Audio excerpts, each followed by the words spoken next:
So to begin with, I'm going to ask you a question. I'm going to give you a couple seconds to think of an answer, all right? So the question is, when you think of lawyers, what words come to mind? I'll give you a couple seconds to think. All right, so what words came to mind when you think of a lawyer? Better call Saul. Better Call Saul, all right. Money. Money, Law. law, okay. Legal things. When. Legal things, all right. James Rights. Clark. James Clark, hopefully, maybe one day. So, those words are what most people think about lawyers. But a lot of other things that people think about lawyers are corrupt, deceptive, and they want to cheat. And so that will bring us into our first topic, stereotypes about lawyers. And then after that, we'll talk about a guide to choosing good lawyers, and then why I chose to do this project. So this is a graph published by Forbes, and it is about America's most and least trusted professions. So at the top here, we have nurses with an 82%. And that 82% means is 82% of U.S. adults say that nurses have high honesty and ethical standards. Okay, that's pretty good. That's a high percentage. Under nurses is military officers with 71%, followed by grade school teachers and medical doctors. But if we go all the way down here, we can see lawyers, 18%. That means that 18% of U.S. adults think that lawyers have high honesty and ethical standards. Okay, that is not very good. And that is kind of ironic because lawyers are supposed to be the people with the highest morals and standards. If we look at this graph, this is a graph published by the Pew Research Center, and it is about the trend in perceived contribution. So basically, it is the percent saying each group contributes a lot to society's well-being. So we're going to go with, there's two different timestamps here. There's 2013 and 2009. We're going to go with 2013. So 78% of U.S. adults say that the military contributes a lot to society's well-being, followed by teachers with 72% and doctors with 66%. But if we go all the way down here, we can see lawyers at 18%. 18% of people think that lawyers contribute a lot to society. Okay, that is not good. And so with these things, we have the question, why? Why are lawyers looked so down upon? Well, to help us answer this question, I have a clip from the TV show, Better Call Saul. So this is Saul Goodman, and he is the main character in the show. He is a brilliant lawyer. He is very good at his job. But he is also very corrupt, and he cheats, and he lies. And then, no part of the video. Right up in my face. Right? And according to your testimony, you feel confident that you can identify this person. That's what you're saying. I can. Absolutely. It's him. Your client. Are you sure that's the person? There's no doubt in your mind. Take your time. I don't need time. That's him. Now, would you be surprised to learn, Mr. Harkness, that the person you just pointed to is not the defendant? What? And my client is in the back of the courtroom. Mr. Stakey, would you please stand up? Objection. Now, the person you ID'd is named Hollis Early. He's a bartender down in Berlin. He has a very good alibi for the night in question. Your Honor. Objection. Oh, Mr. Goodman, really? You didn't recognize him either, Your Honor. All right, settle down, everybody, settle. All right, so as we can see, the answer to our why question is the media. The media has portrayed lawyers as crooks or shysters. And a shyster is just a slang term for a lawyer who is dishonest. So a lot of people watch these shows like Better Call Saul or Law and Order, okay? Which is fine. But these shows often over-dramatize real-life law. In most cases, these law shows portray law life as exciting and thrilling, when reality is actually very boring. Alright? Most of the time, lawyers are not in court yelling objection and stuff like that. Most of the time, lawyers are sitting in front of computers staring at their screens all day, okay? And along with that, these shows also often portray lawyers as liars who do it for money, okay? When in reality, lawyers are actually normally good people who truly care about helping others. But in some cases, these stereotypes about lawyers can actually be true. And for that reason, this is why you need to be careful when you hire a lawyer. Because let's face it, one day all of us will probably need to hire a lawyer. And the reason why it is serious is because anything relating to legal matters is not something you should take lightly, okay? You need to take your time when hiring a lawyer, and you need to make sure that you find a good lawyer. And that will bring us into our next section, choosing a good lawyer. So, by definition, what is a lawyer? Well, according to the American Bar Association, a lawyer is, also called an attorney, counsel, or counselor, is a licensed professional who advises and represents others in legal matters. So a lawyer is anyone who deals with legal matters.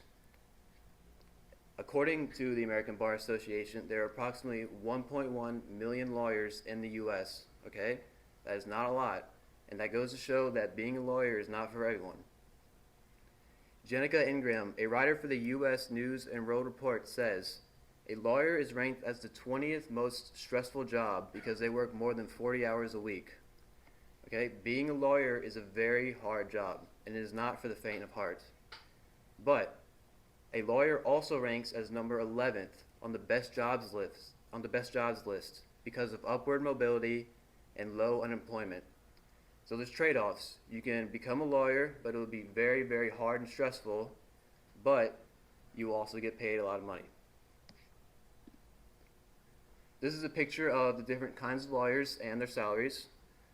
So first we have medical lawyers. A medical lawyer is a personal injury lawyer who specializes in cases involving improper or harmful medical care. So let's say you have a surgery and the doctor botches it. You would hire a medical lawyer and sue the doctor and try to get compensation for the damages. Next we have intellectual property attorneys, who are just lawyers who deal with property rights like inventions, writing, and music. So let's say someone like steals your symbol or your trademark, you would hire an intellectual property attorney and sue them. Next we have corporate lawyers. Corporate lawyer is a professional responsible for advising companies on legal matters. So basically, corporate lawyers will help businesses do business better. Next we have tax attorneys. A tax attorney is a finance professional who specializes in the policy of tax liability in relation to income. So anything relating to tax, you'll hire a tax attorney. And then we have divorce attorneys who specialize in family law. So let's say you go through a nasty divorce and you can't come to an agreement. You would hire a divorce attorney and try to settle it. And then finally, we have criminal attorneys. This is what Saul Goodman is. He defends people in court and will go to court. And also, you can see that there are lawyers and attorneys. These two words can be used interchangeably, but they do not mean the same thing. The word lawyer can refer to anyone who has been trained in law, whether they are licensed to practice or not, whereas an attorney is a lawyer who is licensed to practice. So all attorneys are lawyers, but not all lawyers are attorneys. An attorney has taken the bar exam and is legally allowed to practice law in court, whereas a lawyer has not passed the bar exam and therefore can only give legal advice. So now we get into the 2 steps that you can do to make sure that you hire a good lawyer. The first step is research. So first, you want to identify the issue that you want the lawyer to solve. Okay, you want the right lawyer for the job. You don't want to hire a tax attorney for a divorce settlement. Okay. After you've done that, you want to start getting the names of lawyers and research online and ask around. You want to make a list of all the potential lawyers that you might hire. Okay. After you have your list, you want to evaluate. So most lawyers offer a free consultation session, and this means that you can go in and interview with the lawyer. And to maximize that, you want to make a list of questions. The first question you can ask is the price. Is it expensive or not? Okay. Most of these lawyers charge upwards to around $1,500 an hour, which is a lot of money. Next, you want to make sure the lawyer is an expert. Do they seem like they know what they are talking about? And then finally, you want to know if the lawyer has a team or not. So some lawyers will work with teams, and there will be many people handling your case. Okay? If you do not know this, it is bad because you don't want random people just working on your case. Next, you want to see if the lawyer is a good fit for you personally. So some questions you can ask yourself is, does the lawyer communicate effectively and on time? Okay?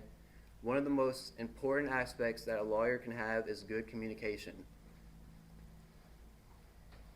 And that means that they will respond on time to you. So let's say you send them a text, do they respond a day later or do they respond in minutes or hours? Do you feel comfortable around the lawyer? Would you be fine with asking questions, okay? Does the lawyer seem interested? Does he seem like he actually cares about you and not just the money? And then finally, are they detail-oriented? Lawyers have to remember a lot of details, okay? Do they remember your name? Do they remember the details related to your case? Or are you having to constantly remind them?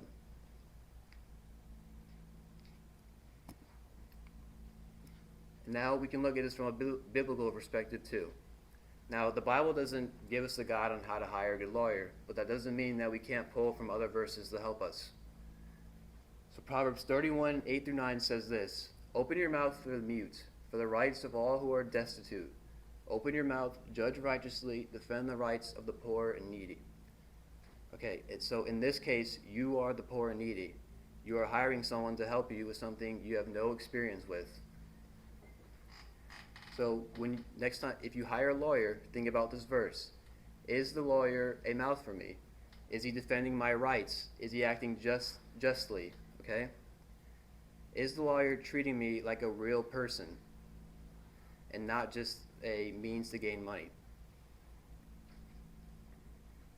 And then finally, we have why. Why did I choose this project? Well, I do not have a personal story. I am not related in any way to law, but I do want to become a lawyer myself. And originally, I was going to give a presentation on how you could become a lawyer, but I think that there are only one or two of you that actually want to become a lawyer. So I thought it would be more helpful to give a presentation on how to choose a good lawyer, because we'll all need one day. I hope you found at least one thing helpful in this presentation, and remember, although some of the stereotypes about lawyers are true, you can weed out the bad ones if you put in enough time and effort to find that one good one. Thank you.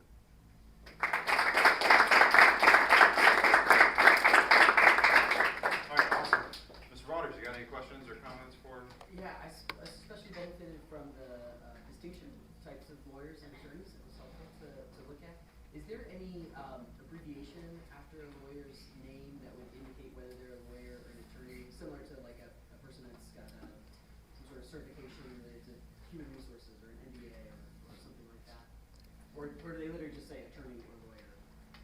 So when you graduate law school, you get a Juris Doctor degree.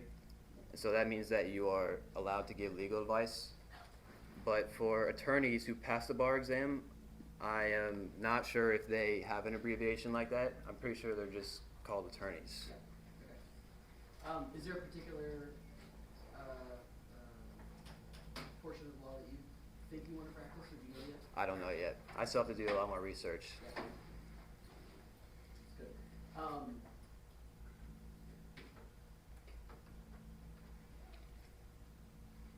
So God is full of mercy, Hmm. and He's very just. How do you see those two sort of playing into your role as a If I become as a lawyer. right? Right. So- you're seeking justice, but also we've been personally given mercy. Hmm. So So I think that relates to if you're a Christian lawyer or not. So if I were to become a lawyer, I would identify as a Christian lawyer. And so just like God has given us mercy, I would try to give other people mercy and compassion and things like that. Whereas non-Christian lawyers, I think that they try to like strip themselves emotionally so they don't have to deal with that kind of stuff. that's good. very helpful. That's all I need. James, I got a couple things.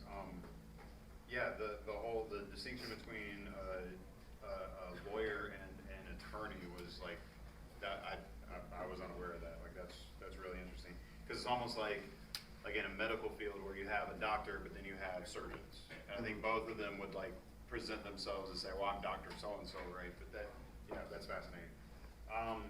And you kind of mentioned this, maybe you can expand on it a little bit. I keep wanting to say judge, when a lawyer has those, not partners, helpers of some, like Like a team? yeah, their team or whatever. What's going on whenever I see like a lawyer or whatever, they've got a whole law firm? Like usually it's not just some lawyer floating around by themselves. Usually it's gonna be several guys who are, several people who are lawyers, and then they'll have their team underneath them. But it seems like there could also be several lawyers who perhaps aren't that attorney, like their name isn't on the door or anything, but is there, sorry, this is a really big question. Is it like within these firms, I could imagine having people that specialize in tax law or in criminal or whatever? Like Oh yeah, what's so going on? there's like specializations that you can go into. Mhm. So like, with like the corporate lawyer, I guess you could have like a lawyer that deals with like mergings and stuff like that. Oh, I see, okay. And so you have like the broad terms, and then it goes really specific. Okay. Even within, like the categories you showed, there are subcategories even within those that you would specialize in? Mm-hmm. Okay, that's interesting. Yeah, I love that you took us from what we commonly understand a lawyer to be, to like trying to help us understand lawyers aren't up there slapping the table and saying, objection, Your Honor. Like it is a lot of reading, it's a lot of paper, ton of paperwork, yeah, it's all that stuff. Cool, classmates, you got anything for James? Cooperstown was up first. So you said like, it's like, they're a lawyer for like medical, how come it's not like an attorney, they're gonna like sue and everything based on like somebody's life? I think attorney would be more fitting. Yeah, so once again, those terms are like, they're used interchangeably. In that case, it would be an attorney. The picture said lawyer, but really, if you're going into court and you're suing a doctor, you have to be an attorney. Cooper? First off, I want to say I thought it was really good. You did a really good job. I am curious, what made you want to be a lawyer? Good question. Well, to be honest, there's not really a lot of other things that like interest me. And so the thing with lawyers is that they are good at like reading and logical thinking and stuff like that. And that is what I'm good at. It's thinking from like a logical standpoint. And so one day my parents were like, hey, why don't you be a lawyer? You know, you'd be kind of good at it. And so then I did some research on it, and I think it would be something that would be good for me to do. Ben? You said there was kind of like, I won't say shortage, but there's not a lot of lawyers in the US. But like, I feel like if you went to a college and you asked a couple of students, they'd be majoring in law or something. Why do you think there is? Like why there's a shortage, or why Well, I they? mean, like, if there's so many people going to college for law, why are there not so many lawyers? So, okay, good question. So, a lot of the time, lawyers will they'll go out of law. So, they might start as a lawyer, but they'll find out that, all right, this is not for me. This is way too hard, and so then they'll change their career. And so that might be why there's a lot of people like striving to be lawyers, but then as time goes on, they realize that it's not for them, and so they change their profession. Tyler? So if you do happen to graduate with a law degree, are there other professions that you can use that in? Like, could you become a businessman? Could you go into another career if you have a law degree? Yeah, you can. Do you think it would help in some cases? Like for some jobs, they've seen that you Probably. graduated with a law degree. They know that you're hardworking and that you can solve puzzles, kind of like that. Yeah, since getting a law degree is very hard, okay? Especially if you pass the bar exam. The bar exam is one of the hardest exams in the world. And so if you pass that and these companies see that, they'll be like, oh, this guy is actually really smart and he could benefit us a lot. Cole?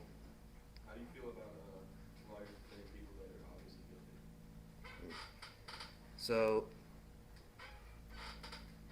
I would look at that from a Christian perspective. So if I know that the person is guilty and I'm a Christian lawyer and I try to defend him, that would be lying because I know he is guilty.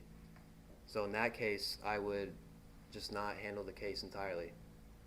For non-Christian lawyers, if they know that the client is guilty, I still think that they have to try and represent them to the best of their ability because they are being paid for it and it is their job. So if I could interject there too, though, part of being correct me if I'm wrong, part of being a defense attorney is not just declaring that this person is innocent. A lot of times it's, okay, you may be guilty, but let's make sure we have just penalties that are involved. Exactly, yep, so you can lessen the penalty too. Zeke? Like, can you actually, I know I've heard like a lot of different things, can you actually like pass the bar exam without actually having to go through law school itself? Yeah, so there are a couple states which you can do that. One of them is California, Virginia, and I think Vermont. So you can take the bar exam without going to law school. So as you might have heard, Kim Kardashian took the bar exam in California, and she did not go to law school. So that would be a case in which you can do that. Does that like, Did you is pass? that like, No, I don't think so. Okay. She didn't pass it. You're gonna get that. do they like, do they have to have, does that like put them in any different kind of category, or are they just as equal to somebody who has gone to law school and passed the bar exam versus somebody who didn't go to law school and just passed the bar exam? So I don't think that. I think some law firms would look at that and be like, okay, you don't have a law degree, but you passed. And then they look at someone who passed law school and passed the bar exam. I think they would probably favor. So you think it would probably only affect somebody in terms of getting hired to like a law firm, probably, not Mhm. really any other area. Cool. Good question. Any other questions? Awesome. Thanks, James. Mhm.